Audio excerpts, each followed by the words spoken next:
Исламнан кейін кім болады деп ойлайсың? Ой, білмеймін. Әзірше ол шафкат деп әлі де ойлаймын. Исламды талдырып жатқанымды елестетемін. Сөйтіп Памфапаунда бірінші нөмірге көтерілемін. Иә, достар, Джек Делла Маддалена біздің Шавкат Рахмоновты келесі қарсылас ретінде көруде. Әрине, Ислам Махачевті жеңе алса.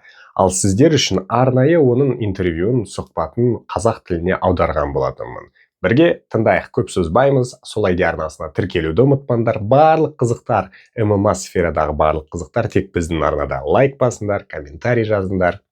Кеттік, біз бастаймыз. Исламнан кейін кім болады деп ойлайсың? Ой, білмеймін. Әзірше ол шафкат деп әлі де ойлаймын. Менімше оған тағы бір жекпе-жек береді. Брэдиді беру мүмкін. Осмонмен де жақсы болар еді. Осы жігіттердің біреуі деп ойлаймын.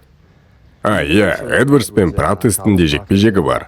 Көреміз не болатынын. Бәрі уақыт пен жағдайға байланысты. Көреміз енді. Ислам әлбетте керемет жауынгер. Бұл мен үшін үлкен сынақ.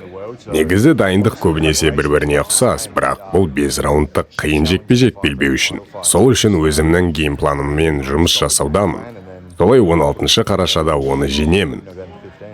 Ал егерде біздің арнаның дамуына септік тигізгілерің келсе, онда осы нөмірге кез келген қаражатты жіберсеңдер болады. Біз осыған дейін өте қызықты адамдармен өте қызықты сұхбат жасап үлгердік. Болашақта әлі көптеген қызықтар күтуде. Сондықтан қазақша контенттің дамуына қазір сендердің көмектерің өте қажет. Барлық арнаның дамуына кетеді, болашақта көптеген қызықтар болады әлі де. Ал жалғастырайық, кеттік. Сен мерзімнен бұрын бітірем деп ойлайсың ба?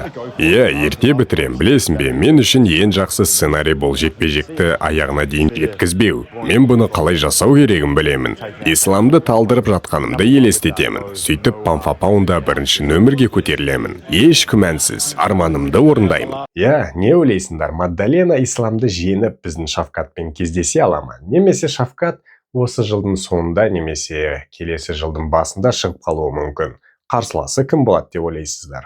Билал, Шон Брэди, Усман Камару. Ал бізде осымен бітті. Арнаға тіркелуді ұмытпаңдар. Барлық қызықтар тек біздің арнада. Болашақта да біраз қызықтар болайын деп тұр. Сендермен болған Сол ID арнасы, мен оның тілшісі Иманғали.